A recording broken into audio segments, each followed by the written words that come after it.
Hello, my students. My name is Dr. Marwa Stowi and this is my channel.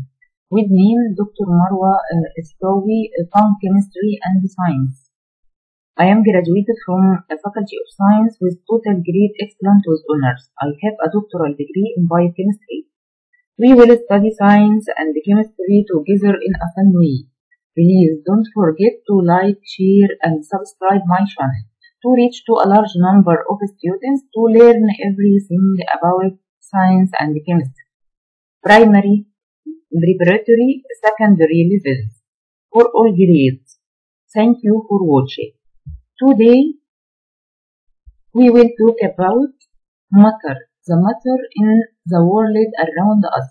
The matter يعني المادة في العالم من حولنا. درس النهاردة سهل وخفيف يا ولاد، نذاكره كويس عشان نفهم كل الدروس اللي بعد كده ان شاء الله. يجي هنا في lesson 1 يا ولاد activity number 1. مديني هنا 3 pictures. The first picture show the waterfall. The second picture show buildings. The third picture show mountain. طيب يعني ايه يا ولاد؟ يعني اول صورة دي يا ولاد بتوضح الشلال الووترفول. خلاص؟ طيب تاني صورة هتوضح ايه؟ البيلدينجز. بيلدينجز يعني ايه بيلدينجز؟ يعني المباني. فأول واحدة دي شلال، تاني واحدة دي مباني، تالت واحدة دي mountains اللي هي الجبال. طيب التلاتة different matter. التلاتة بيعتبروا different matter يعني مواد مختلفة. التلاتة يعتبروا مواد مختلفة. الشلال والمباني والجبال يعتبروا التلاتة عبارة عن different matter. خلاص؟ everything around us يعني كل شيء حوالينا is made of matter. بيتكون من matter. كل شيء من حوالينا بيتكون من matter. What are the different forms of matter can be found in the world around us؟ يعني ايه هي الاشكال المختلفة للمادة اللي احنا بنشوفها حوالينا في العالم بتاعنا؟ Matter is found in 3 main forms. يبقى فيه 3 أنواع رئيسية للمادة. اسمهم إيه؟ أو states 3 حالات. اسمهم 3 حالات للمادة. Which are number 1 solid.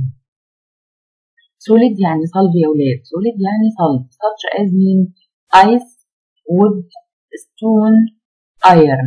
يبقى زي مين يا ولاد الحالة الصلبة دي؟ زي مين؟ زي الثلج، قطعة الثلج أو مكعب الثلج، الخشب wood، stone الحجر أو الصخر، iron الحديد. خلاص يا ولاد؟ يبقى عندنا أهو مثال example لسوليد ice wood وستون وiron. طيب الليكويد بقى يا مس، الليكويد such as water oil milk gasoline.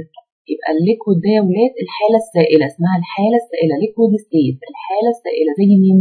كل ما هو سائل زي المية وزي الزيت وزي اللبن وزي البنزين.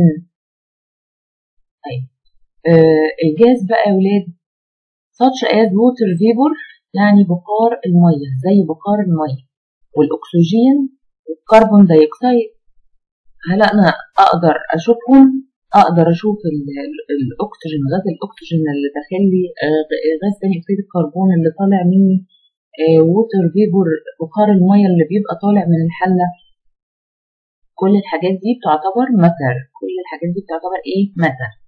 طيب يبقى تعالوا نتفق اتفاق إن كل ما هو ليس غاز وليس سائل يبقى سوليد. خلاص يا ولاد؟ عشان لما بتجيلي في الأسئلة ممكن يجيب لك اكزامبل لحاجة أنت مش فاهمها ومش عارفها. لو هي مش ليكويد ولا جاز يبقى إذا هي سوليد. to describe matter. عشان نوصف الماتر، عشان يا ولاد نوصف الماتر to describe any matter you should study its properties. يبقى عشان نوصف أي مادة لازم أدرس الخصائص بتاعتها. يبقى you should study its properties such as shape, volume, color يعني زي الشكل بتاعها، الحجم، الcolor اللون، texture. بيبقى نوعها ايه؟ hardness والtemperature يعني درجة الصلابة ودرجة الحرارة.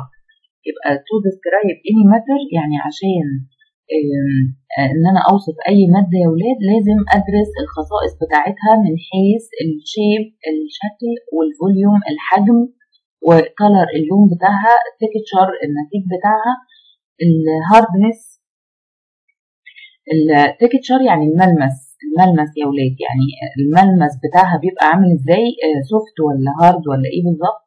طيب هاردنس اللي هي درجة الصلابة temperature يعني درجة الحرارة. Any matter is made of tiny things that we can see with our eyes. يعني أي مادة يا ولاد هتتكون من أشياء صغيرة tiny things. هناخد بعد كده إن هي التايني things دي اللي هي الجزيئات اللي هي particles that we can't see with our eyes يعني إحنا ما بنقدرش نشوفها بالعين المجردة. Generally في العموم matter can be defined as follows. يبقى الماتر عايزة تعريف لي definition. What is the definition of matter? How can I define matter? هيبقى أول حاجة it is anything that has a mass and takes up space. ركزوا معايا يا ولاد. يبقى هو أي مادة anything that has a mass ليه كتلة أي شيء ليه كتلة and takes up space يعني بياخد حيز من الفراغ يبقى ده يعتبر matter. بس خلي بالك كلمة takes up space هو مفسرها لي هنا اهو any matter takes up space يعني ايه takes up space؟ ياخد حيز من الفراغ. طيب that means that this matter has volume. يبقى this matter has volume. يبقى أنا أقدر أقول على الماتر it is anything that has a mass and has a volume. وانت فاهم ان has a volume يعني takes up space عشان بس تسهل على نفسك الديفينيشن. يبقى matter it is anything that has a mass and has a volume.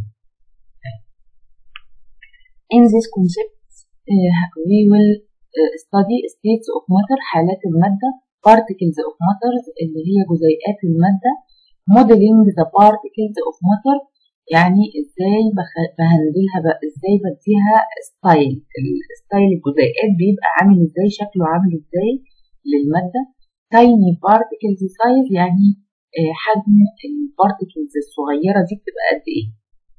تعالوا نقرا مع بعض كالعادة يا ولاد الكلمات عشان ولادي وحبايبي اللي بيقولوا لي مش عارفين نقرا الكلمات. جالي كومنت قال لي مش عارف اقرا الكلمات يا مس. وحبايبي اللي عندي في المجموعات برضو نفس الكلام قالوا لنا مع الكلمات يا مس عشان نعرف نقراها كويس. طيب نشوف الفيديو ونركز وهنلاقي نفسنا عرفناهم كلهم بسهولة. matter يعني مادة mass يعني كتلة volume يعني حجم waterfall يعني شلال states أو forms يعني حالات texture يعني ملمس hardness يعني صلابة properties يعني صفات أو خصائص tiny يعني صغيرة جدا موديل يعني نموذج شكل shape بخار فيبور خلاص كده يا ولاد قرينا الكلمات مع بعض نحفظها ونذاكرها كويس وهنسمعها المرة الجاية إن شاء الله في الحفظ.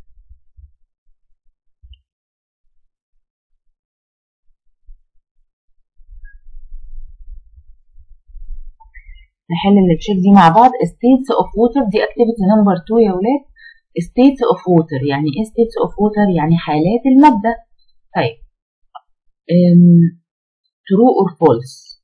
ice cubes يعني مكعبات الثلج are considered the liquid state of the water يعني هل مكعب الثلج ده بيبقى حالة سائلة؟ طبعا false. water is found on earth يعني المية بتوجد على الأرض in the liquid state في الحالة السائلة only بس. لا طبعا يا ولاد هي مش بتوجد في الحالة السائلة لوحدها، هي بتبقى يا إما solid يا إما غاز يا إما liquid. خلاص طيب now let's study the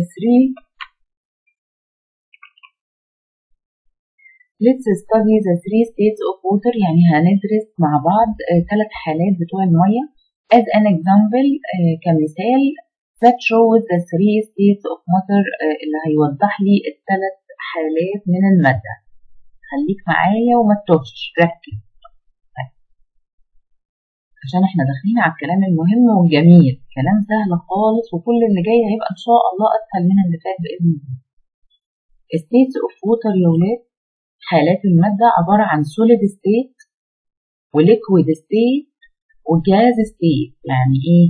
يعني حالة صلبة، حالة سائلة، حالة غازية. طيب الحالة الصلبة زي ايه يا مس؟ زي الايس كيوبس، مكعبات التلج، زي مكعبات التلج بتبقى في حالة صلبة solid. طيب liquid state water flowing out of the tap زي مين؟ زي المية اللي نازلة من الحنفية، زي المية اللي ايه؟ تاب ووتر يعني مية الحنفية، مية الحنفية، يبقى ده كده حالة سائلة. طيب الجاز ستيت زي مين؟ زي الستيم او الووتر فيبور اللي هو بخار المية. comes out from the boiling water. comes out from ايه؟ the boiling water بتيجي من المية المغلية. لما المية بتتغلي عندي يا ولاد بتطلع بخار مية، يبقى البخار ده بيعتبر جاز ستيت. البخار اللي طالع من الحلة ده يعتبر جاز ستيت. دي حلة والمية فيها مغلية وبتطلع بخار، كلنا بنشوفها عندنا في البيت، يبقى دي اسمها جاز ستيت. طيب from the previous explanation we can observe that. يعني من الاستنتاجات اللي فاتت دي يا ولاد احنا هنلاحظ إن الووتر can be found in the 3 states of matter. إن المادة أو الووتر المية بتوجد في 3 حالات the 3 states of matter.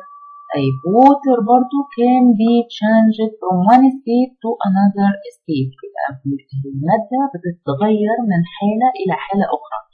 يعني إيه؟ يعني الثلج ممكن ينصهر ويحصل له melting ويبقى إيه؟ ويبقى liquid ويبقى في حالة سائلة.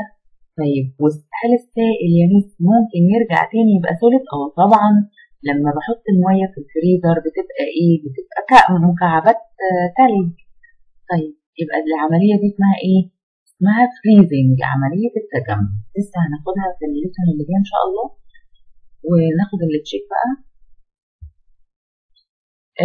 both true or false steam that comes out of a hot cup of tea.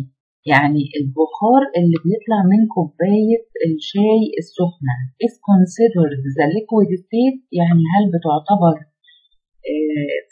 في الحالة السائلة of water؟ طبعا غلط. احنا قلنا ان الستيم بتبقى ايه يا ولاد؟ جاز ستيت. برافو عليك، يبقى دي جاز ستيت of water، جاز ستيت of water.